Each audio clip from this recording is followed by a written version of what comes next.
A primeira coisa que você precisa definir, antes mesmo de montar uma rotina de estudos, é a frequência com que você vai estudar e o tempo que você tem disponível para essa sessão de estudos. Então, basicamente, quantos dias na semana você vai estudar e por quanto tempo você vai fazer esses estudos. Isso vai variar de pessoa para pessoa. Pode ser que você tenha uma rotina muito corrida, uma rotina não tão corrida, tenha trabalho, tenha que estudar, cuidar dos filhos, cuidar da casa. Então só você pode me dizer quanto tempo você tem disponível. Mas essa definição, esse planejamento, antes mesmo de começar a planejar e a escrever a sua rotina de estudos, é algo essencial e que vai te poupar muito tempo, energia e saúde mental.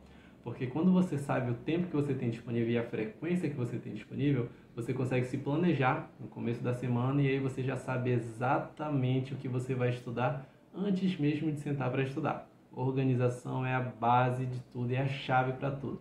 Principalmente se você tem uma rotina corrida, que eu acredito que a grande maioria das pessoas tenha, e o seu tempo acabar sendo uma coisa muito escassa. Então, se você tem pouco tempo livre, você precisa aproveitar esse tempo e se organizar para que esse tempo seja aproveitado da melhor maneira possível. E no vídeo de hoje eu vou te ensinar como montar uma rotina de estudos, eu vou te ensinar os princípios básicos para você conseguir montar um cronograma de estudos adequado e eficiente para você na flauta transversal. Então, caso você não me conheça, flautista, eu me chamo Edilson Júnior, sou flautista e professor de música, e caso você esteja assistindo esse vídeo e ainda não se inscreveu no canal, já arrasta aqui para baixo, se inscreve, ativa o sininho para não perder nenhuma notificação e não perder nenhum vídeo novo que sai aqui toda semana com conteúdo sobre flauta transversal, que eu tenho certeza que vão te ajudar a ser um flautista melhor ou uma flautista cada vez melhor no seu instrumento. E agora, bora falar sobre a rotina de estudos. Definida a frequência e o tempo que você tem disponível, o próximo passo vai ser justamente dividir esse tempo para aquilo que você precisa estudar. E para isso, caso você não saiba o que você precisa estudar, a minha grande sugestão é que você procure um professor de flauta transversal, uma professora de flauta transversal, porque eles são os profissionais adequados para montar uma rotina de estudo baseado no tempo que você tem disponível, na frequência que você vai estudar, no ponto que você está atualmente, nas dificuldades que você tem agora, nos problemas que você tem agora e nos seus objetivos a curto, médio e longo prazo como flautista. Mas caso você não tenha acesso a um professor ou queira já montar essa rotina de estudos, eu vou te dar um direcionamento básico para você seguir como se fosse um modelo e montar a sua própria rotina, o seu próprio cronograma, tá bom? Então uma divisão muito boa que eu costumo fazer, que eu gosto muito de fazer, sempre funcionou muito bem para mim, é dividir a rotina de estudo em habilidades. Então a gente tem aquelas habilidades básicas dentro da flauta, todo flautista precisa ter, como respiração, sonoridade, flexibilidade, articulação e o próprio repertório, que são as músicas que a gente toca. E a ideia dessa rotina de estudos é você dividir em blocos de alguns minutos ou de um certo período de tempo, de acordo com o tempo que você tem disponível. Então você pega, por exemplo, um bloco de estudos para fazer só sonoridade, um bloco para flexibilidade, um bloco para articulação, respiração, já falei flexibilidade, repertório, e você vai dividindo nesses espaços, porque assim você consegue deixar tudo bem amarrado e você consegue ter um controle bem maior do que você estuda. Porque eu não sei se já aconteceu com você, mas comigo já aconteceu muito, de eu sentar para estudar sem uma rotina definida, estudar qualquer coisa e no final do estudo parecer que eu não tinha aproveitado nada. Então, quando a gente divide, além da gente ter um controle muito preciso sobre o tempo que a gente passa estudando, sobre o que a gente estuda, a gente também consegue estudar com muito mais qualidade e eficiência. Você já sabe exatamente o que você precisa estudar e, mais importante, você sabe por que você está estudando isso. Então, seu estudo passa a ser bem mais consciente. E a minha sugestão é que você estude entre 50% a 70% do seu tempo. Você separe para aquecimento e técnica e o restante, os 50%, 40% ou 30% para repertório. E por que mais tempo para técnica? Porque eu não estou dividindo meio a meio. Pensa comigo que a técnica, todas essas habilidades que eu falei, respiração, sonoridade, flexibilidade e articulação, elas estão dentro da técnica. E essas técnicas, essas habilidades são fundamentos, são a base do seu som.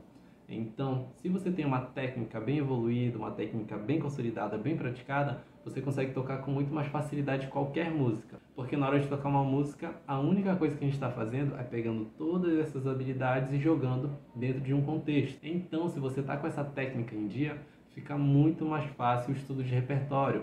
Porque para tocar um repertório, para tocar uma música, você simplesmente vai olhar a partitura, ou então ver a música, ouvir ela, pensar, bom, para essa música eu vou precisar dessa habilidade e dessa. E como você já tem tudo praticado, você só pega, transfere para a música e o momento do estudo de repertório fica muito mais gostoso e muito mais prazeroso. Porque em vez de se preocupar se a nota vai sair, se a articulação está certa, você já estudou isso. Então você só vai se preocupar em pegar essas notas, tocar elas e tentar deixar essa peça o mais bonito possível com a sua interpretação. E aí é um momento mágico que quando a gente de fato começa a fazer música.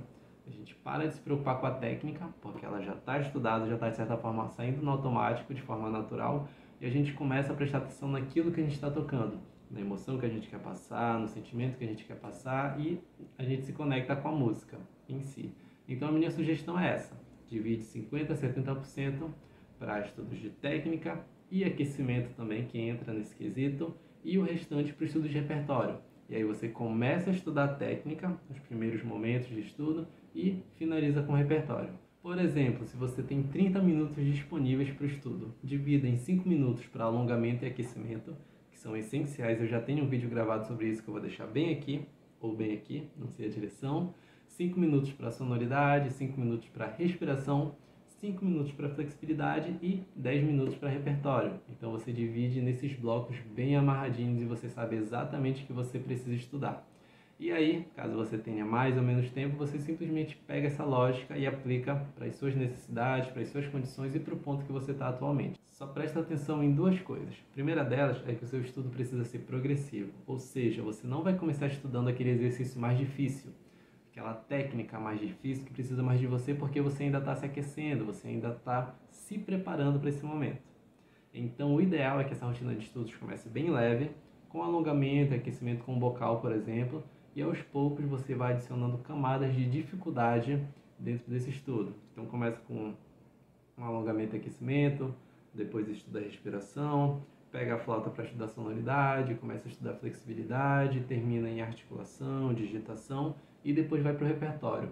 Quando a gente vai para o repertório, o pensamento é o contrário. Como você já passou da metade do seu momento de estudo, o ideal é que você pegue a peça mais difícil para aproveitar essa última reserva de energia e termine com aquela peça que é mais fácil, que exige menos de você, porque no final do estudo você vai estar cansado. E a segunda coisa é que o ideal é que essa rotina funcione para você.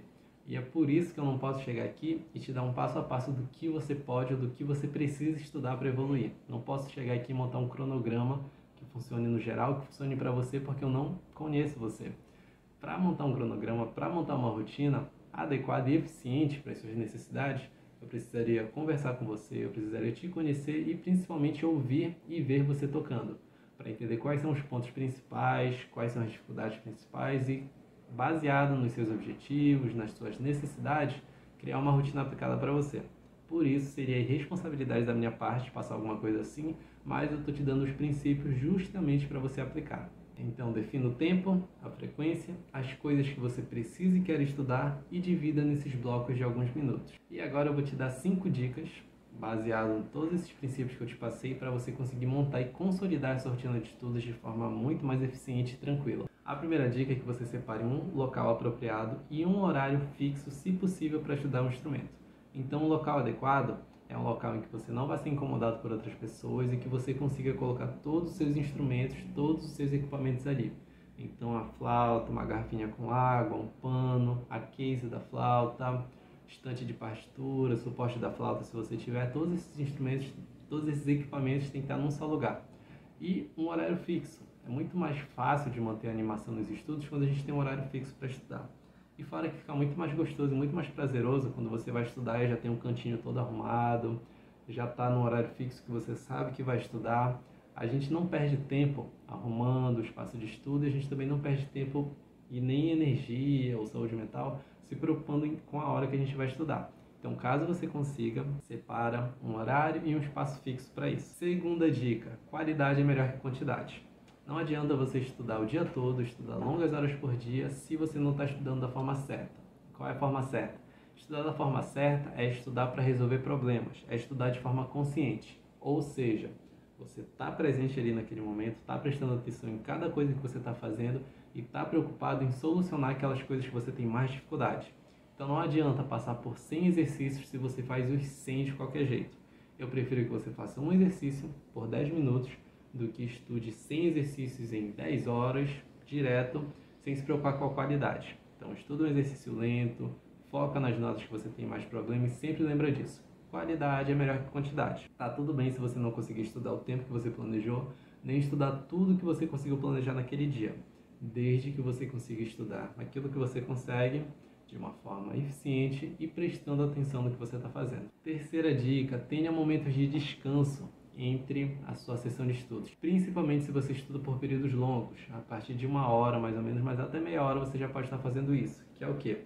Você estuda por um determinado tempo, eu por exemplo estudo 30, 40 minutos e depois tira 5 minutos para descanso, 5 minutos para beber uma água, para checar o celular, para dar uma volta pela casa, dar uma descansada, porque assim você descansa o seu corpo e a sua mente para voltar ainda mais animado e ainda mais motivado para encerrar essa rotina de estudos. E a última dica, tenha dias de descanso também. E aí vai do seu critério, vai do seu gosto. Podem ser dias de descanso que você não pega na flauta. Então, por exemplo, você passa 1, 2, 3 dias na semana, fica a seu critério sem pegar na flauta, sem pensar nela, sem nem encostar, justamente para descansar seu corpo e descansar sua mente, para conseguir estudar no próximo dia ou nos próximos dias mais focado. Ou então podem ser dias que você pega na flauta, mas você não faz sua rotina de estudos. E aí são alguns dias que a gente toca aquilo que a gente gosta, pega um pouquinho de repertório, experimenta. Geralmente eu gosto de fazer esses dias no domingo, que é o dia que eu encerro a minha rotina de estudos da semana. Encerro com esse estudo de repertório, um pouquinho mais solto, um pouquinho menos rígido, sem fazer exercício, só tocando as músicas que eu gosto. E aí eu já pego no mesmo dia, no domingo à noite, e planejo a minha rotina da próxima semana. Então pode ser que você faça assim, ou então você tira o fim de semana de folga, ou então estuda dia sim, dia não, vai do seu critério e do que funciona melhor para você. Não existe regra. A única coisa importante é que você mantenha a constância. Então não passa dias sem pegar na flauta, não passa semanas sem pegar na flauta. E se for passar algum dia sem pegar na flauta, tenta manter a rotina que você estabeleceu. Então se você decidiu que você não ia tocar hoje, mas ia tocar amanhã, tenta manter essa rotina. Essa constância ela é fundamental para a gente ir consolidando aquilo que a gente vai aprendendo. Então eu espero que você monte uma boa rotina com essas dicas. Se você fizer isso, eu tenho certeza que você vai conseguir evoluir muito a sua forma de tocar. E caso tenha ficado alguma dúvida, escreve aqui nos comentários para eu saber e poder te ajudar. Pode ser relacionado à rotina de estudos ou qualquer outro assunto relacionado à música e flauta transversal. Eu vou deixar 2 vídeos aqui na minha tela. Aproveita que você chegou até aqui, clique em um deles, se inscreve no canal, ativa o sininho, curte e compartilha esse vídeo. Muito obrigado pela atenção e a gente se vê no próximo vídeo. Tchau, tchau!